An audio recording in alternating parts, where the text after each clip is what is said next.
Presentation सुना तो मुझे लगता है कि या तो एनर्जी लेवल डाउन हो गई या बातचीत करने का मन है, ऐसा लग रहा है। तो एक बार हम लोग let us go for a energy ride.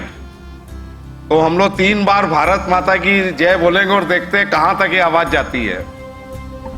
Bharat माता की, भारत माता की, भारत माता की।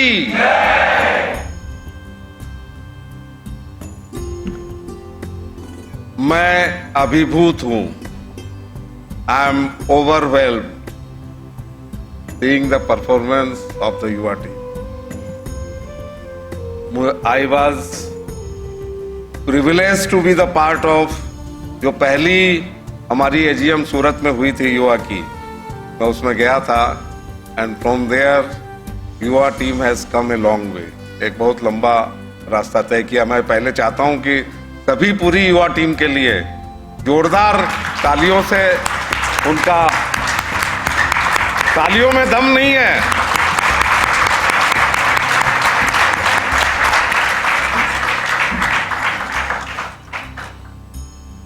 जब सुबह मैं यहां आया तो मैं सोच रहा था कि 18 चैप्टर यहां प्रेजेंट है, 7 चैप्टर यहां नहीं है।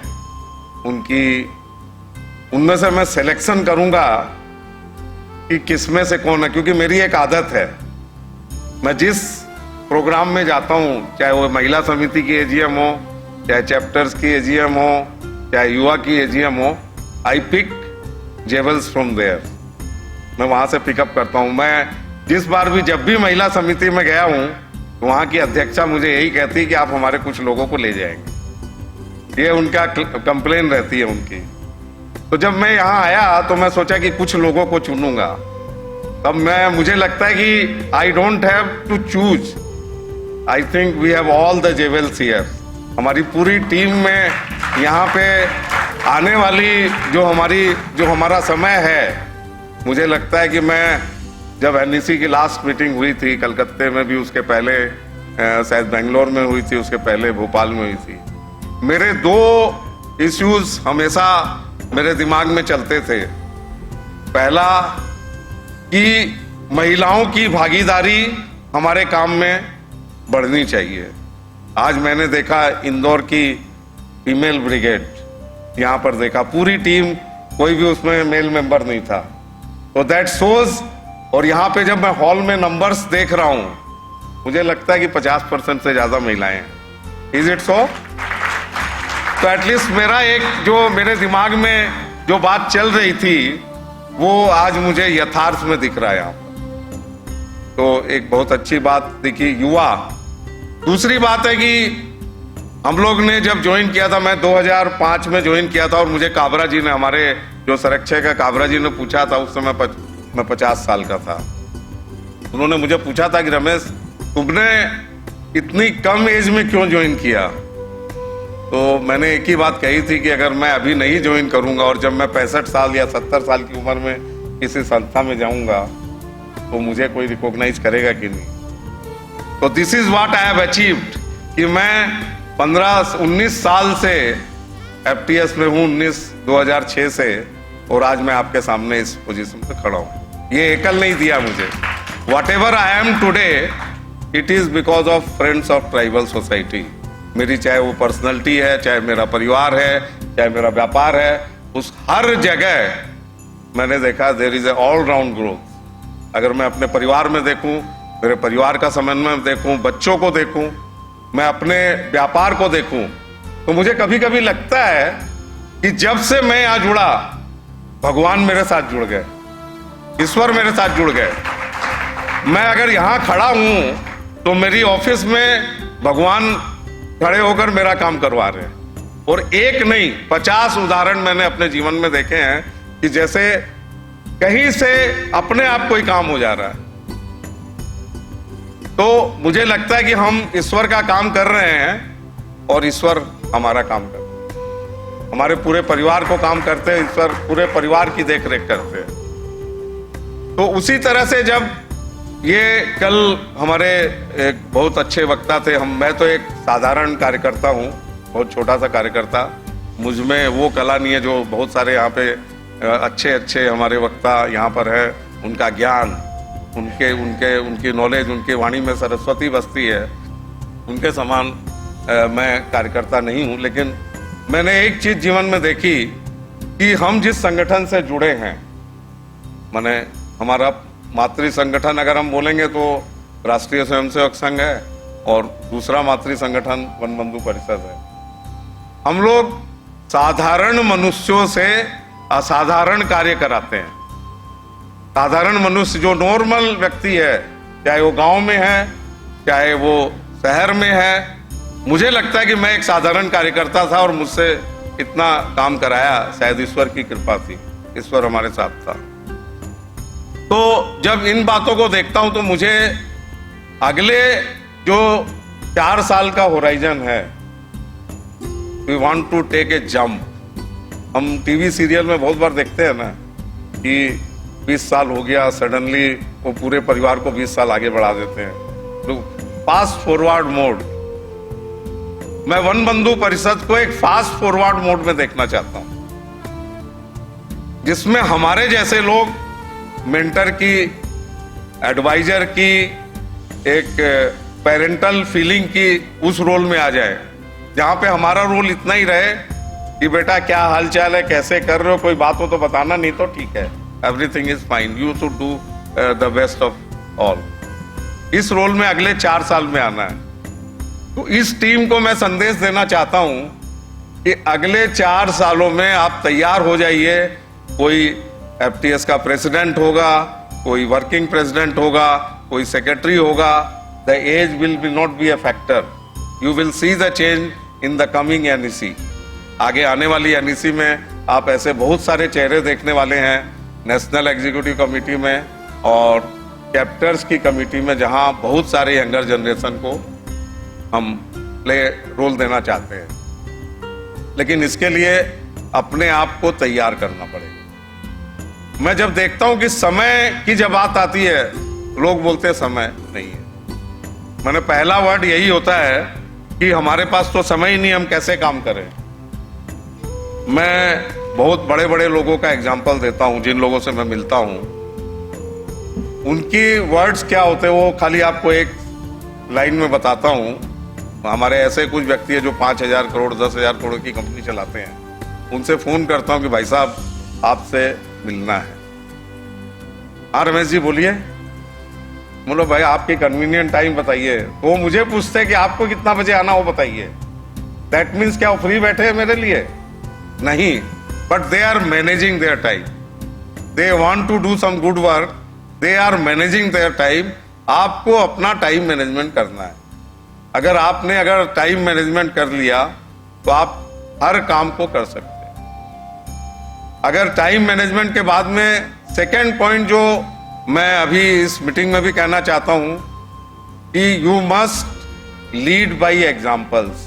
आप अपने कार्यों से, अपनी बातों से लोगों को लीड करें, क्योंकि लोग आपको देखते हैं और बोलते हैं कि भाई हाँ फला ऑर्गेनाइजेशन, फला व्यक्ति इतना अच्छा काम कर रहा है। वो आपको देख के बोलता है। तो हमारे परिवार में अगर कोई व्यक्ति खुद सिगरेट पीता है तो उसके बच्चे क्या सीखेंगे? तो यही एग्जाम्पल हमको सेट करना है। और उसमें पहला एग्जाम्पल है जो कल भी रमेश जी ने भी कहा था, हमारे अध्यक्ष महोदय ने, और आज मैं भी कह रहा हूं कि the first thing is your time discipline. अगर आपको 9 बजे मीटिंग करनी है तो 9:01 भी नहीं होगी। Why do you take the things casually? जो भी व्यक्ति चीजों को कैजुअल लेता हो, ऑर्गेनाइजेशन कभी भी सक्सेस नहीं हो सकता है। तो that should be the first discipline maintenance by the team. ये अगर हम ये चीज जिस दिन भी हम शुरू कर देंगे पूरे देश में, तब लोग हमारी बातों को मानेंगे और समझेंगे और हमारे साथ जुड़ेंगे। दूसरा जो मैं कहना चाहता हूं कि कंटिन्यूटी, जो कार्य की कंटिन्यूटी है, निरंतरता। हमने ऑर्गेनाइजेशन में जुड़े, आज हमारा मन लगा, एक इवेंट में हमने काम किया और 6 महीने तक हमने कुछ नहीं, तो उससे कोई फायदा नहीं होगा। You are wasting your time. मैं तो लोगों को बोलता हूं कि आप जब यहाँ आते हैं तो आप अपनी क्वालिटी टाइम दे रहे हैं। और उसको वेस्ट मत करिए, क्योंकि अगर आपने कुछ दिनों तक उस काम को नहीं किया और छोड़ दिया तो सारा वेस्ट हो जाएगा, उसकी वैल्यू जीरो हो जाएगी। तो आप निरंतरता जिसको बोलते हैं, निरंतरता, जैसे हम लोगों ने भगवान का भजन करना है तो निरंतर करना, डेली करना, सुबह शाम करना, तभी हम उस साधना को प्राप्त कर सकते हैं, अदरवाइज हम प्रार्थना को प्राप्त नहीं कर सकते। एक जो मैं बहुत सारे चैप्टर्स में जब जाता हूँ, युवा के लोगों से बात करता हूँ, अलग अलग चैप्टर्स में अलग अलग तरीके से बात करता हूँ, पहला मैसेज कंप्लेन का आता है। कुछ न कुछ बातों की हमारे पास शिकायत रहती है। मैं एक छोटा सा एग्जांपल देता हूँ कि एक परिवार में पति पत्नी बच्चे हैं, और पति जब घर आए और सीधी पत्नी कंप्लेन कर रही है, बच्चे कंप्लेन कर रहे हैं, आपको कैसा लगेगा? ऐसा लगेगा, बोलिए, क्या फील होगा आपको घर आते ही कि मैं तो सुबह से शाम तक इतना काम करके आया और मुझे क्या मिला? You go into the negative zone. तो पहली चीज है कि कंप्लेन की एटीट्यूड से निकलिए। हम लोग यहाँ क्यों आए? उद्देश्य क्या है हमारा? What is our objective? क्या आपको क्लियर है कि हमारा ऑब्जेक्टिव क्या है और हम क्यों यहाँ पर हैं?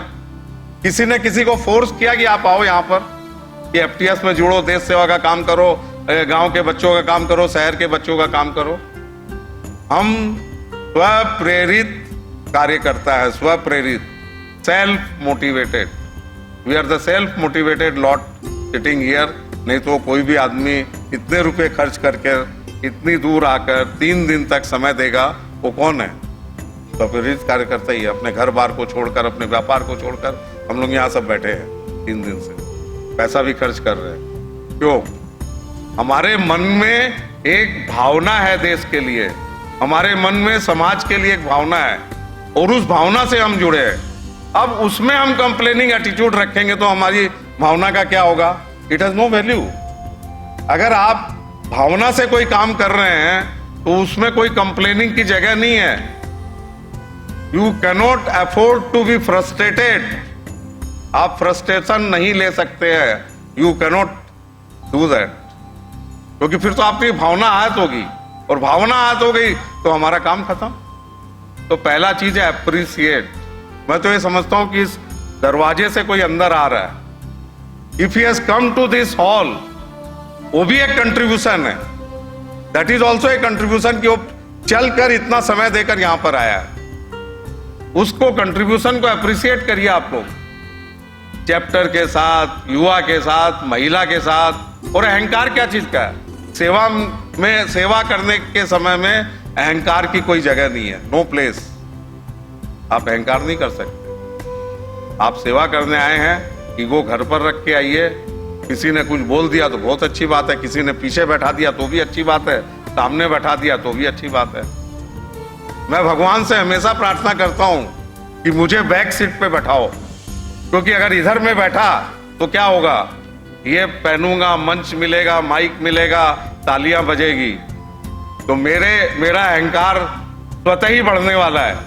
तो भगवान से डेली सुबह प्रार्थना करता हूं, और आप लोग भी करिए कि मुझे अहंकार न दे, मुझे बैक सीट पे बैठा के रखे भगवान। लेकिन जहां बैठाना चाहेगा वहां बैठेंगे हम, लेकिन बैक सीट पे रखिए, हमारा अहंकार नहीं होगा, तब हम सेवा का काम और बेटर कर सकते हैं।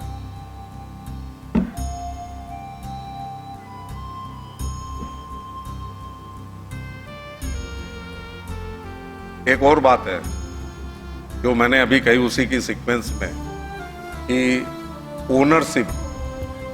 अगर आप कोई चीज को ओन नहीं करते हो ना, तो आप उसके लिए काम नहीं करते। अगर आप इस ध्येय में जुड़े हो हमारे साथ, इस ध्येय पे अगर काम कर रहे हो, तो अगर आपके साथ में ओनरशिप नहीं है, उस ध्येय का कोई मूल्य नहीं है। हमारा पहला ध्येय क्या है, क्या उद्देश्य है? उस उद्देश्य को अगर हमने हृदय में बैठा लिया, इसको ओन करना पड़ेगा। अगर आप ओन करोगे तभी अपने काम को बेस्ट कर सकते हो। You can do the best if you own certain things. हम अपनी चीजों को जब घर में जाते हैं, कोई चीज इधर से उधर हो जाती है, अरे इसको ध्यान रखना भाई, गिर नहीं जाए, टूट नहीं जाए, या कोई खराब नहीं हो जाए, ध्यान रखते हैं ना। वैसे ही अगर हम समाज के काम के लिए जुड़े या देश के काम के लिए जुड़े हैं, इसको हमको ओनरशिप लेना पड़ेगा। जब हम ओनरशिप लेंगे तभी हम उस काम को अच्छे से कर पाएंगे। और जो कल रमेश जी ने कहा कि 10 करोड़ युवा तक हमें पहुंच, 10 करोड़ युवा पूरे देश में, 10 करोड़ युवा को हमको सनातन की ओर ले जाना, हमारे देश की संस्कृति को अक्षुण्ण रखना। मैं ऐसे प्रदेश से आता हूं जहां पे मुझे लगता है कि रात में क्या हो जाएगा मालूम नहीं। उनके गांव में चला जाओ, अभी मैं बीच में मालदा गया था, अभी मैं नेपाल बॉर्डर पे था, वहां जो मैंने स्थिति देखी, मैं सिलचर में गया, सिलचर के गांव में देखा, शहर से बाहर निकलते ही लग रहा है कि मैं पाकिस्तान में हूं। You can not imagine what kind of things are happening there. कब हमको कट ऑफ कर देंगे? बांग्लादेश के बॉर्डर में 4300 किलोमीटर की जो बॉर्डर है उसमें 10 किलोमीटर तक उनका इन्फिल्ट्रेशन हो चुका है। आपको पता है इस बात का? वो इतनी हिम्मत से बात करते हैं कि हम कलकत्ता एक दिन में पहुंच जाएंगे आपके यहाँ, आपके नवन्नों पे हम टेक ओवर कर लेंगे जो वहां की विधानसभा है। ये बातें करते हैं, ये हिम्मत कहां से आती है? इसलिए मेरा ये कहना है कि हमारी उनसे कोई लेना देना नहीं, हम अपने आप को मजबूत करें, अपने आप को एक्टिव करें कि हमको कोई तकलीफ ना दे सके, हम इतने मजबूत हो जाए। और हमारे लिए संघर्ष कौन करेगा? ग्रामवासी करेगा, हम लोग नहीं कर पाएंगे। हम तो कमरे में बैठ के, फ्लैट में बैठ के, बंगलों के अंदर में बैठ के चुपचाप दरवाजा बंद करके बैठ जाएंगे, हम कुछ नहीं। लेकिन हम अगर उनको, हमने तैयार कर दिया, एक संगठन तैयार कर दिया, एक गांव में हमारा एक आचार्य है, कितना रुपया देते हैं हम एक आचार्य को पर डे का? कितना रुपया देते हैं बोलो रासू? 50 रुपया पर डे, 50 रुपया होता है। 50 रुपया में एक कार्यकर्ता हमारे गांव में हमारे हिंदुत्व का, हमारे संस्कृति का एक झंडा लेके खड़ा है। 50 रुपया पर डे में। 50 रुपया तो टिप में भी नहीं लेते आजकल लोग। लेते हैं क्या? कोई रेस्टोरेंट में जाते हो तो कितने रुपए की टिप देते हो? 100 देगा, 200 देगा, 500 देगा। 50 रुपया पर डे हमारा आदमी काम कर रहा है। उसको हमको सम्मान देना है, उसको वहां पे इंपावर करना है ना। इंपावर हम कैसे कर सकते हैं? अपनी एक्टिविटीज के द्वारा, अपने कार्यों के द्वारा। हम क्या करते हैं? वहां जाते, अरे यहाँ तो स्कूल ही नहीं चल रही है, यहाँ पे बच्चे कम है, यहाँ पे पढ़ाई नहीं हो रही है। आप उसके साथ देखिए what is additionally we are giving them. हम उस हमारे गांव को एक हम मजबूती दे रहे हैं, तो इसका हमको ध्यान में रखना है। मैं कुछ बिंदु आपसे शेयर करना चाहूंगा कि what is the role ahead for the युवा। मैं सारे कार्यक्रम आप लोगों के देखा, मुझे लगता है कि we must focus on 2-3 points, क्योंकि अगर हम टू मेनी थिंग्स पे काम करेंगे तो न ये काम होगा न वो काम होगा। तो मेरे ख्याल में बहुत अच्छे मॉडल्स 2-3 चीज़ों के तैयार हुए हैं। हमारा एक कोर ग्रुप भी बना है, कोर वर्किंग टीम भी बनी है कि जो पूरे देश में इसको ओवरसी करेगी और उन कामों को आगे बढ़ाएगी। मैं अभी लेटेस्ट में जिन चीज़ों को देख पा रहा हूँ, हेल्थ केयर के बारे में, जैसे अभी बात आई, एक आंखों की बात की हमारे राउरकेला चैप्टर के हमारे अतुल जी। अभी हम बहुत बड़ा काम कर सकते हैं बच्चों में। मैं देखता हूँ, मैं आरोग्य फाउंडेशन से भी जुड़ा हुआ हूँ, बच्चों में मैं देखता हूँ कि गांव में बच्चों के आंखों में रोशनी, because of the life style, because of the living there, उनकी आंखों में रोशनी नहीं होती है। कम से कम 20 से 30% बच्चों को चश्मा लग रहा है, 20 से 30%। तो हम लोग अभी एक कोलैबोरेशन कर रहे हैं, बंगाल से काम हमने शुरू किया कि हम जितने हमारे आचार्य हैं और जितने भी हमारे कार्यकर्ता हैं, उनके गाँव में ही जाकर जहाँ ट्रेनिंग होती है वहाँ उनकी आंखों को चेक करवाएंगे, मेडिकल कैंप करेंगे उसके साथ में, और उनको चश्मा फ्री देंगे। एक ऑर्गेनाइजेशन से हमने कोलैबोरेट किया, सेवा भारती, जिसका मैं ट्रस्टी भी हूँ, के साथ कोलैबोरेशन किया है। आरोग्य फाउंडेशन की भी हमारी टीम है। ये तीनों मिलकर गाँव में, बंगाल में प्रोजेक्ट लेने वाले। ऑलरेडी हमने 150 लोगों को ऑलरेडी टेस्ट कर चुके हैं, जिनमें 60 लोगों को चश्मा लगा और कुछ 3-4 ऑपरेशन के भी केस मिले जो हम कलकत्ता में लाकर फ्री कर। ये this can be one of the health care projects for the युवा टीम। हर जगह हमारे हॉस्पिटल्स, हमारे नॉन अलायंस क्लब है, नॉन रोटरी क्लब्स है, उनको हम पिकअप कर सकते हैं और ये काम कर सकते हैं। इन्वायरमेंट, प्लांटेशन की जब कल बात हुई, plantation is another area, water harvesting is another area. आज इन्वायरमेंट के लिए ऊपर बहुत बड़ा काम हो, उसमें हम अपना रोल प्ले कर सकते हैं। These are the future things. उसके अलावा हम लोग बात कर सकते हैं कि अपॉर्चुनिटीज फॉर द लाइवलीहुड हम तैयारी कर सकते हैं। हम एक ऑलरेडी सेवा भारती के माध्यम से हम लोग बातचीत कर रहे हैं पायलट प्रोजेक्ट का कि स्किलिंग सेंटर जैसे mobile repairing, motorcycle repairing, air conditioning repairing, plumbing के जॉब्स, इसका ऑलरेडी एक मॉडल हमारा बन रहा है। इस NEC तक उस चीज़ को हम फ्रीज कर देंगे।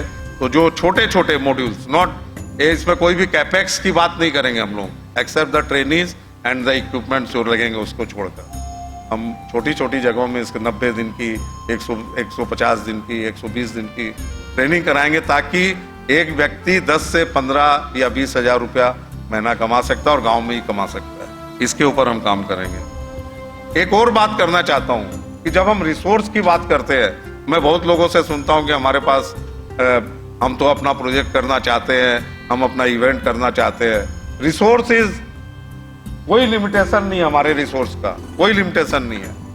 आज इंडिया में हमारे इतने बड़े बड़े डोनर है, इतनी बड़ी बड़ी कंपनीज हैं कि जो तैयार है, provided you have a proper networking with them. आप उनके साथ अच्छा नेटवर्क रखो। मैं एक एग्जांपल दे सकता हूं, जब मैंने मैगजीन, हमारी किताब बनती है तो हम लोगों को पेपर चाहिए 150 से 200 टन महीने का। तो जब मेरे को पेपर खरीदना होता है तो मैं पेपर मिल के किसी ओनर जो हमारे परिचित है उनको फ़ोन करता हूँ कि भैया पेपर चाहिए, बताओ क्या रेट लगेगा। बाजार से मुझे कम से कम 25% नीचे। इस साल हमने 5 लाख रुपया, 5 लाख नहीं 15 लाख रुपया हम पेपर में हमने सेव किया बिकॉज ऑफ द नेटवर्क। तो इस तरह से हर व्यक्ति, पेन हमारे इंडिया के जो बेस्ट कंपनी है लिंक, उनके साथ एसोसिएशन है। हमको जितना पेन चाहिए, 25 लाख पेन चाहिए, 25 लाख पेन हमको दे देते हैं। तो हम अपने इन रिसोर्स अभी हम स्टेट बैंक ऑफ इंडिया से बात कर रहे हैं, हमारी जो स्टेशनरी है उसको फंडिंग कर सकते हैं। तो हमको आप लोग सब लोग वेल नेटवर्क पर्सन्स हो यहाँ पर, अपनी नेटवर्किंग में देखो कि कौन व्यक्ति क्या हमें दे सकता है। अनदर रिसोर्स, आज के दिन जो सबसे बड़ा रिसोर्स की दरकार है, IT फील्ड में मैंने देखा कुछ चैप्टर्स IT फील्ड में बहुत एक्टिव है। हमारे यहाँ कुछ अच्छे अच्छे कार्यकर्ता, जैसे मैं चौहान जी को देखा, वो IT फील्ड में बड़ा काम कर रहे हैं। इसके अलावा और भी लोग काम कर रहे हैं। उसके ऊपर काम करिए कि वो IT में हम पूरे वन बंधु परिषद की IT एक्टिविटीज को कैसे और सुप्रीम कर सकते, बेटर कर सकते। विनीत हमारा बेंगलोर से ही है, उस प्रोजेक्ट के ऊपर काम कर रहा है। उसमें सपोर्टिंग टीम हमको नेशनल में चाहिए, उसके लिए आप लोग काम कर सकते हैं। एक काम जो सबसे बड़ा है, स्टैंडर्डाइजेशन। हमारे यहाँ जो अभी मैं बैनर्स बहुत सारे देखता हूँ, कहीं एकल युवा लिखा हुआ है, कहीं FTS युवा लिखा हुआ है, कहीं और कुछ लिखा हुआ है। एक बैनर तो उस कोने पे है, इसको स्टैंडर्डाइज करने का एक रोल प्ले कर सकता है युवा। युवा can do for the whole organisation one standard, चाहे वो PPT हो, चाहे वो हमारे बैनर्स हो, चाहे अदर चीजें हो। उसको हम एक brand, we should create a brand. माने अलग अलग चीजें, जब एक ही चीज दिखती है, जर्मन की कई कंपनियों में मैं इन्वॉल्व रहा, एक जर्मन कंपनी में था मैं, उनके दुनिया में जितने भी फैक्ट्रीज थी, उनकी हर ड्राइंग डिजाइन, हर फैक्ट्री, दुनिया की किसी भी फैक्ट्री में चल जाइए, आपको लगेगा कि मैं इस फैक्ट्री में तो मैं आया था, क्योंकि एक ही तरह का मॉडल है, एक ही तरह का कलर है, एक ही तरह की बिल्डिंग है, एक ही तरह की ड्रेस है। We should move towards standardisation. इसके ऊपर हमको काम करना चाहिए। इतने अच्छा टैलेंट हमारे पास है, वो इस पर काम कर सकता है। इस तरह के रिसोर्सेज को जब हम करेंगे तो शायद हमारे, दूसरी बात है कि हमारे ऑर्गेनाइजेशन का 2 पार्ट है। टाइम का बता देना भाई, कितने 2-4 कितने हैं? तो क्योंकि टाइम आप लोगों के लिए भी कीमती है, मेरे लिए भी कीमती है, तो we have to balance this time. तो जो मैं बता रहा था कि संगठन, हम लोग जैसे कल भी बताया, हमारी जो अध्यक्ष जी ने भी बताया कि हम लोग कोई NGO नहीं है, ना हम कोई सोशल ऑर्गेनाइजेशन है, हम भारत माता की सेवा के लिए काम कर रहे हैं। तो इसके 2 पार्ट है हमारे वर्किंग के। एक पार्ट है मैकेनिकल। मैकेनिकल का मतलब ये हो गया कि हमको इवेंट करने हैं, ऑर्गेनाइज करने हैं, ये सारी चीजें, ऑफिस वर्किंग करनी है, डिजिटल काम करना है, these are mechanical working. But हमारा असली काम क्या है? लोगों को मोटिवेट करना, प्रेरणा देना, उनको अपने साथ फोल्ड में लाना, उसके ऊपर काम करना। तभी हम मन से लोगों को जोड़ सकते हैं और हम अपनी वाइड रेंज इसका इम्पैक्ट ला सकते हैं पूरे समाज पर। एक जो सबसे इम्पोर्टेंट बात है, जो गुरुकुल वाला प्रोजेक्ट चल रहा है, मैं अभी किसी शहर में गया था और उन्होंने इस गुरुकुल के प्रोजेक्ट के बारे में जब देखा और उन्होंने बताया कि इसका कितना बड़ा लाभ हमको मिल रहा है जिसका कोई हिसाब नहीं। तो गुरुकुल प्रोजेक्ट पे पूरे देश में हम लोग को जोर शोर से काम शुरू करना चाहिए। कुछ 3-4 लाइनें आपसे शेयर करूंगा। आदमी साधनों से नहीं, साधना से श्रेष्ठ बनता है। आदमी भावनाओं में नहीं, भावना से श्रेष्ठ बनता है। आदमी उच्चारण से नहीं, उच्च आचरण से श्रेष्ठ बनता है। हमारे आचरण, जो मैंने कहा कि अगर हमारे जैसे आचरण हम करेंगे, उसी से हम श्रेष्ठ व्यक्ति कहलाएंगे। जैसे अभी हम लोग अगर वन बंधु परिषद के नाम से मैं कहीं भी जाता हूँ, एक अलग भाव से लोग देखते हैं। हमारे कलकत्ता में हॉर्टिकल्चर एक गार्डन है, उसमें मैं मॉर्निंग वॉक में जाता हूँ, तो जैसे ही हम लोग इंटर करते हैं तो बोलते हैं वन बंधु वाले आ गए। दूसरी बात ये बोलते हैं कि आप लोग बहुत अच्छा काम करते हो, आप कम से कम हमसे अच्छा काम करवाते हो। ये मैसेज है लोगों के पास, तो हमको इस मैसेज को पूरे देश में फैलाना है। मुझे 2 दायित्व दिए नीरज और रासू ने कि हम एक टीम की घोषणा करनी है मुझे। अब आपका युवा टीम है, पहले एक छोटी सी टीम थी, अब इतनी बड़ी टीम होगी और इतनी बड़ी होने वाली है। तो इस टीम को अब ओवरसी करने के लिए अभी तक जोनल कोऑर्डिनेटर 3 थे, एक सेक्रेटरी, उसके बाद में एक नेशनल युवा प्रेसिडेंट, युवा कोऑर्डिनेटर नीरज। लेकिन अब इसको ओवरसी करने के लिए, क्योंकि कम्युनिकेशन, जो संपर्क है ना, कम्युनिकेशन अगर प्रॉपर नहीं होगा तो काम अच्छे से नहीं होगा। लेकिन 3 व्यक्ति 4 व्यक्ति मिलकर इतने बड़े ऑर्गेनाइजेशन को रन नहीं कर सकते। तो इसलिए एक टीम बनी। हमने 2 दिन रमेश जी, मैं, हम लोगों ने 2-3 मीटिंग की यहाँ पर, और उसके बाद में पूरे देश से कुछ लोगों को सेलेक्ट किया। एक पूरे देश में एक कोर ग्रुप बनेगा जो हर चीज की चिंता करेगा। दैट इज जो भी प्रपोजल्स आएंगे, जो आइडियाज आएंगे, उनको अंडरस्टैंड करना, उसके ऊपर डिस्कशन करना और कॉमन कंसेंसस बनाना कि ये काम करना है। But they can not decide, decision has to be taken by the working team, not the core group. तो उसमें हमारे उस टीम की मैं घोषणा मुझे इन्होंने मेरा सौभाग्य है कि इस टीम की घोषणा करने के लिए मुझे इन्होंने रिक्वेस्ट किया। तो उस टीम के किशन जी केजरीवाल, मैं जिनका नाम बोलूंगा, अगर वो यहाँ उपस्थित है कृपया खड़े हो जाएंगे, अपना परिचय देंगे। किशन जी केजरीवाल हमारे एकल युवा के मेंटर। नीरज हाड़ोदिया, जो अभी नेशनल युवा कोऑर्डिनेटर है, नीरज हाड़ोदिया नेशनल युवा कोऑर्डिनेटर, आप लोग एक बार आ जाइए। रासू जैन इंदौर, प्रीतेश भूड़र बेंगलोर, प्रीतेश जी। उत्सव पारासर रांची, विशेष केडिया रांची,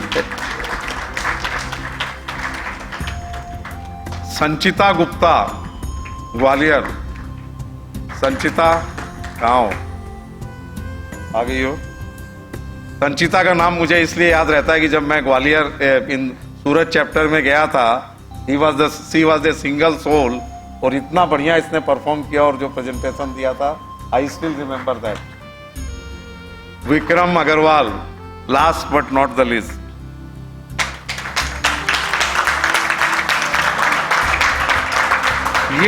ये पूरे देश की टीम है जिन्होंने अपने कार्यों में एफटीएस युवा के काम में अपने प्राण लगा दिए। ये प्रेरणा है और ये लोग इस पे काम करेंगे। विक्रम अग्रवाल का भी मुझे याद है कि जब पहला इसने कोई प्रोजेक्ट लिया था, उसमें कुछ चैलेंजेस थी, तब इसने उसको सॉल्व किया। और एक नाम मैं भूल गया, last but not least, but that is a very important name, Aparna Bansal.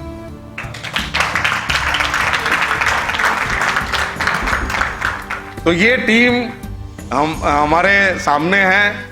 मैं हृदय से इनको आशीर्वाद देता हूं कि आप पूरे युवा को एक नई ऊंचाइयों पे ले जाओ। और आपका पहला संकल्प ये होना चाहिए कि अगले 4 साल में आप नेशनल एग्जीक्यूटिव और चैप्टर्स की एग्जीक्यूटिव कमेटी में आपका कम से कम 50% रिप्रेजेंटेशन होना चाहिए।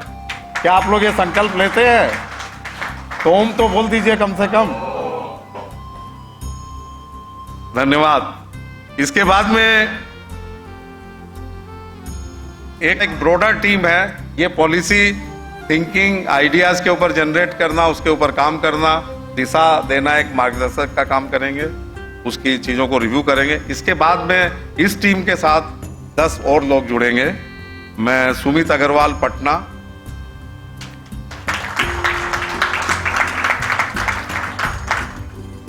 रश्मि गर्ग जमशेदपुर,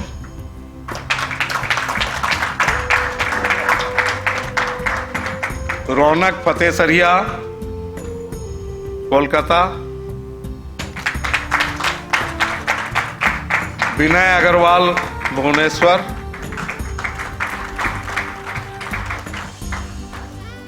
हर्ष पुराणिक बड़ोदरा, सुधीर चौहान हैदराबाद तेलंगाना चैप्टर से, मुकेश ईरोड, मुकेश जी हैं, मोहित अग्रवाल जबलपुर से, वो भी शायद नहीं आए हैं, राजेश अग्रवाल राउरकेला,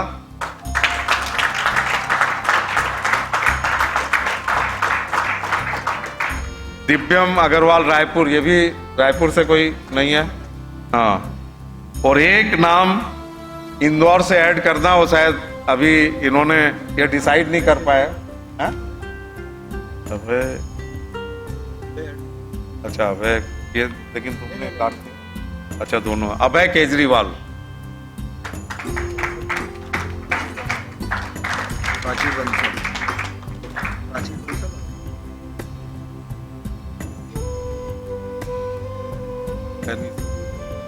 प्राची बंसल बेंगलोर,